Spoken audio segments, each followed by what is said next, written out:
Hey guys, Fox here, and today we're going to be doing a new episode from the Opinion series on the channel. Now, it's been a few months since the last one, but we're getting close to the end of the 2024 NFL regular season, and when you look at all the spring football players that have been really good in the NFL this year, one position really comes to mind above others, and that is the kicker position.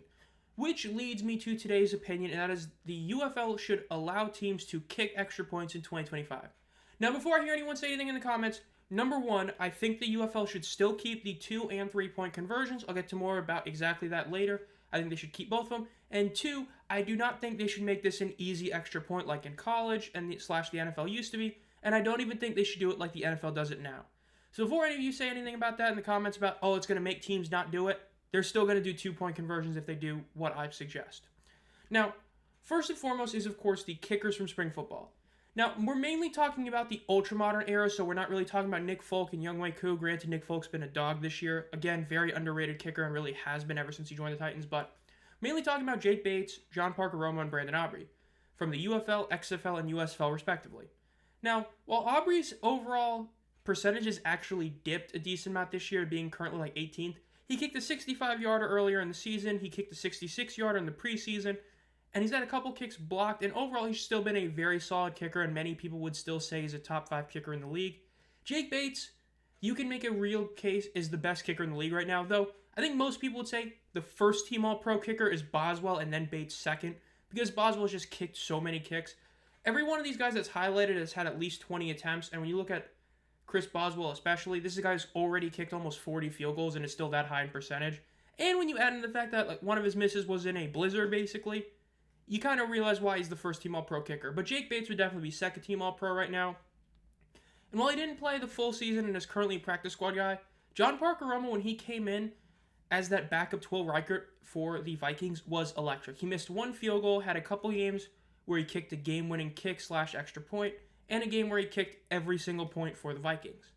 So, the kicker position has continued to be a massive success for spring football. Again, if you go back to the AAF with 2019, you also have Younghoe Koo and Nick Folk, and while Younghoe Koo has had easily his worst season in his NFL career, not counting it as rookie or with the Chargers, Nick Folk is still incredible. So this is a big reason why for this as well. I know a lot of people don't like hearing, the UFL mainly being mentioned for special teams. People would like to see more stories like a Redmond, defensive line positions like that. The fact is you want guys to make it in the NFL from the UFL and these spring leagues because it puts more eyes onto spring football. And so far, your number one position has been kicker. You have now had 3 kickers make huge impacts in the NFL from the ultramodern leagues, being the XFL, USFL, and UFL. And that leads us to changing the extra point rule. Now, in the UFL last year, an issue that I had heading into the season ended up getting proven pretty much true. Statistically, analytically, however you want to view it, there is no reason to ever go for 1. There just isn't. Across the league, 1-point conversions had basically a 50% conversion rate, and 2-point conversions had a 40% rate. Now, the PAT3 had a 30% conversion rate, but asterisk, of course, very limited amounts, so the average isn't, what it really could be. Teams doing it at desperation or in blowouts, so that number is probably a bit inflated, but it's mainly the 1 and 2-point conversions. If you are doing a 1 and 2-point conversion, in theory, the 2-point conversion should be not necessarily twice as hard, but close to twice as hard. A 10% difference is nothing. When you look at the analytics, there is no reason you would ever go for 1, which is a big reason why we had 55 more 2-point attempts than 1-point attempts. Now, yes, some teams, of course, were exceptions to their own rule, right? The Memphis Showboats sucked at both of them. The Houston Roughnecks almost never went for 1-point conversions, same with the Defenders. And then other teams like the Battlehawks were very similar in both. The Brahmas were terrible at the 2, but great at the 1. A lot of things like that, of course. But overall, when you look at the league average, it was 40% for the 2, 49% for the 1. That's terrible. A big reason for that is what I've said before. 2 to 5-yard line is very little difference, right? If you're doing a play from the 2-yard line, you're doing a run up the middle, let's say. If you're going to score from 2 yards out, you're more than likely going to score from 5. It's not a guarantee, but you are more than likely going to because this isn't, getting tackled right at the line of scrimmage and reaching, getting half a yard reaching and all that. You're talking about 2 yards and then 3 more yards. You're probably going to score. And a passing play is very similar, though, quick slants are a bit more difficult since you can't just immediately throw it. You have to get a couple of steps in. But overall, it's not that much of a difference from the 2 to the 5-yard line, which is why the percentages were very similar. And when you add into the fact that, again, a 2-point conversion is worth 2 points, which is twice as many as 1 point, yet the 1-point conversion was only 10%, rounding, 10% more likely to actually work, you see, the math ain't mathing, as the saying goes. And this is a big issue. And a lot of people say that, the UFL extra point is great because it allows for choice.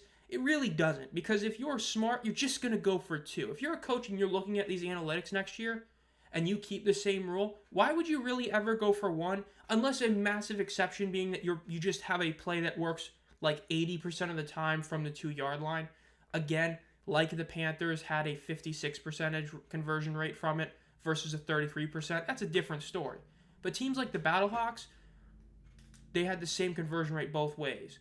And then, the Defenders, all the bad teams had it the same. And even though the good teams are better from 1, it's not like it was the, end-all, be-all thing. So that's a big issue. Now, it's important to note that there was a report that came out from UFL Update about Daryl Johnson saying that there were coaches who were trying to ask to get extra points back to being kicked. Now, again, this is just, one report. It is from somebody who has a decent track record. This is a guy who's been to a lot of events. So when you see him, giving credit to himself, it's because he probably did get it from him. So I would say this is definitely believable, but the most important thing is that this is just, talking. This isn't like a guarantee. But this leads into what I would do and what the NFL has done. So before I get into what I would do in terms of the NFL has done, right, the NFL currently has a 2-point and a regular kicking extra point. It used to be that both were from the 2-yard line. So if you were to kick it, it would be like a 20-yard field goal. And in 2-point conversion would be from the 2-yard line instead of the 5-yard line. Now, when you look at the last 5 years and the overall percentages, you see that it actually makes sense. And these are average per game, like across the league. So like 0.11, 0.27, division that's under 50%. You know what I mean? What it ultimately comes down to is that the extra points, roughly in the last 5 years, which is when they push back the PAT to be a 33-yard field goal, is roughly 90%. It is not a guarantee, and it's not like it was before. Before, it was legitimately close to like 99, 98%. But 90% is still a lot. That's compared to the 2-point conversion, which averages around 50%. A couple of years, it's a bit higher. A couple of years, it's a bit lower. It overall averages to about 50%. That's pretty close to what you'd want to see. But if you want to make it a legit choice, you'd want those stats to be a little closer. Again, 2 to 1 is not exactly what you want because then you're still very much in favor of just kicking the one that's more guaranteed to make it. But if like the extra point was closer to 80% and the 2-point was 50%, different story, or 60% to 90%. So it's important to see this, and that's what leads to what I would do.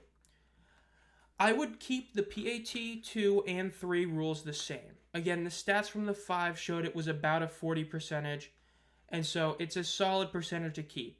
But I would change the PAT 1 rule to be a 45-yard field goal. I would push it back 12 yards farther than the NFL has it. Why? If you're trying to get kickers to show that they can be NFL kickers, you want to give them a lot of opportunities. Look, a lot of people won't really want to admit this, but it's actually harder to stick around as a kicker in the NFL than quarterback, which sounds crazy, but when you think about it, quarterbacks usually are drafted pretty high, right? So teams either don't want to get rid of them because they spent draft capital on them, or B, other teams think that there's a legit chance they could be good. B, you have far more roster spots. Every team has at least 2 quarterbacks on their roster. Most teams, pretty much all of them, only have 1 kicker on their roster. Okay, not counting practice squad, which even then, usually more quarterbacks than kickers. Kickers also cost a ton less. So if you're a kicker and you basically fail once, there's a good chance you're done. Now, that's not always the case, but for the most part, you fail once, you're done. Younghoe Koo's a great example. He had like 1 opportunity, failed, had to go to the AF to prove he could do it, went back. Nick Folk played for a while, started to look pretty bad, was going to get put to the side, went to the AF, came back, and is still here. So kicker is a much harder position to actually get and stay at, and it's a lot harder to get a second chance, right? The 2022 NFL quarterback draft class, guys like Kenny Pickett, Desmond Ridder, and Malik Willis, guys who everybody viewed were busts after the first 2 years. Willis has played and looked really solid this year. Ridder is more than likely going to start against his former team, and Kenny Pickett is still in the league. These guys are getting second chances. Kickers, Not always. So you want to give them their best opportunity to show that they can play in the NFL level. So if you make PATs a 45-yard PAT and you see a kicker in the UFL have a higher PAT percentage than your own kicker, you know damn well it's a better kicker than yours because he's actually kicking harder PATs and making them. Now, as for the percentages, 40 to 49-yard field goals over the last 5 years roughly average to about 80%. Now, this year they've been down, which again, a lot of these good kickers have been really bad. Younghoe Koo, Justin Tucker, Jake Elliott. But overall, it's about 80%. Now, I will say if you wanted to change the PAT2 rule to move it to like the 3-yard line instead of the 5, make it a slight bit harder than the 2-yard line, or even if you want to put it at the 2, that's fine. I could understand that because, again, that gets you closer to that 50%, 80% mark. But again, 40 to 49%, 45-yard field goals, you got to lower those percentages a little bit. And the main reason why I think this is something that you could legitimately do is because this makes kicking a PAT not a gimme at all. When you're talking about 80%, or, well, in this case, since we're doing 45, a sub 80% chance to make it, it's not a guarantee. So choosing to go for 2 is a legit strategy. If you have a team that has a very good run game or a great play-action game because of it, or you have a lot of great big, tall receivers and, strong tight ends, you might want to throw some jump balls, it might be worth it to go for 2. So if you do something like that, you make it a legit choice to kick it or go for 2. The issue with the NFL right now is, well, yes, analytically, it's actually more beneficial to go for 2 all the time because it averages out to you getting slightly more points, right? If 50% of the time you get 2 points versus 90% of the time you get 1, your average is actually better going for 2. The issue is that it's still a 40% difference, so if you only get 3 attempts at it, and you happen to fail twice out of the 3 times, you only get 2 points versus the 90% 3 times, you're probably getting 3. You see what I mean? 80%, sub 80% is a different story. That's why I wouldn't be against moving the PAT2 up to the 2 or 3 yard line to make it closer to 50%, because doing this makes it a legit choice. If you have a kicker you legitimately trust, you're just going to send him out to an extra point like normal. But again, we're talking about a 45-yard kick. That's nowhere near a gimme. Whereas in the NFL, even though a 33-yarder is much harder than a 20-yarder, for the most part, a 33-yarder should be viewed as almost a gimme. That's why the percentages for it are like 90+%, like we talked about earlier. But when it comes down to the UFL, making it a 45-yard kick would also add it being different than the NFL, right? A lot of people like how the UFL has a lot of rules that are different to the NFL, and this would be keeping it in line with traditional NFL football, but changing the rule in a very easy-to-see way. Seeing them line up 12 yards farther back is a big deal, especially if, for instance, you're watching the college football playoffs. You see extra points being kicked at the 20-yard line. You go turn on an NFL playoff game, you're like, whoa, these guys are much farther back at the 33. Then you go to the UFL and they're at the 45. I mean, that's a big difference visually. So when you see that, it still adds that element of being different to the NFL, but it also helps promote your best position in terms of guys going to the NFL. If you give some of these guys extra opportunities, it'll be great. A huge reason Brandon Aubrey got his opportunity was because he was so accurate from the extra points. And even though, again, the extra points weren't, in the USFL, they weren't different, they were just normal extra points, it still showed he was a very reliable kicker there. So if you have somebody do what he did in 2022 and 2023, but with 45-yard extra points, I mean, come on. That's how you're going to get more kickers into the NFL. And if you can get to a point where from the UFL and their, 2 leagues, the USFL and XFL, get to a point where you have 4, 6, maybe 8 kickers in the NFL, think about how much publicity that would get to the UFL. Kickers are becoming more and more important to a lot of people because of how often they decide games. So if you end up seeing that a fourth of the league, let's say, in 2 years, has UFL kickers, that means a fourth of the league's teams have to thank the UFL for their kicker, meaning that more fans are going to know about the league, which means more people are going to watch it. And you're still keeping the element of going for 2 very much there. Again, that's why I wouldn't be against moving up the PAT2 to the 3 or 2 yard line. But I want to see, first of all, how some of these teams that didn't necessarily game plan for it the same, like for instance, the Panthers, Stallions, Showboats, and Roughnecks, right? They didn't do it normally, right?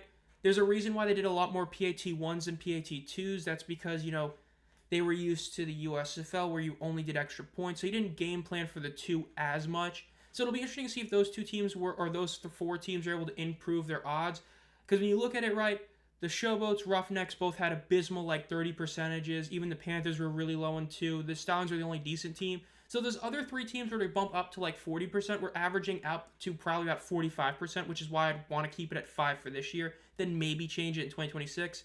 That's also because doing this allows you to change it in 2026. If you see that there's not enough teams going for 2, you can move the PAT back to the 50-yard line and still keep it. But that's my thinking on what the UFL should do by allowing teams to kick extra points. That's my opinion on it. Let me know what your guys' thoughts are down below. Do you think the UFL should bring back kicking extra points like the USFL had to help benefit kickers while still making them much harder than normal to make it to where going for 2 is still a very viable option? Or do you think the UFL should just stick with what they have right now? Let me know down below. If you enjoyed this video, make sure to like it and subscribe to the channel. We're getting closer to 1,000 subscribers where we are doing a giveaway. We're hoping to hit 1,000 subscribers before the season starts in 2025. Again, make sure you have the bell on for whenever I upload videos. If you've been a fan of the channel for a while, think about becoming a community member for as low as 99 cents a month. You get an exclusive video every month, exclusive team emojis, as well as other things. And as always, guys, have a great night.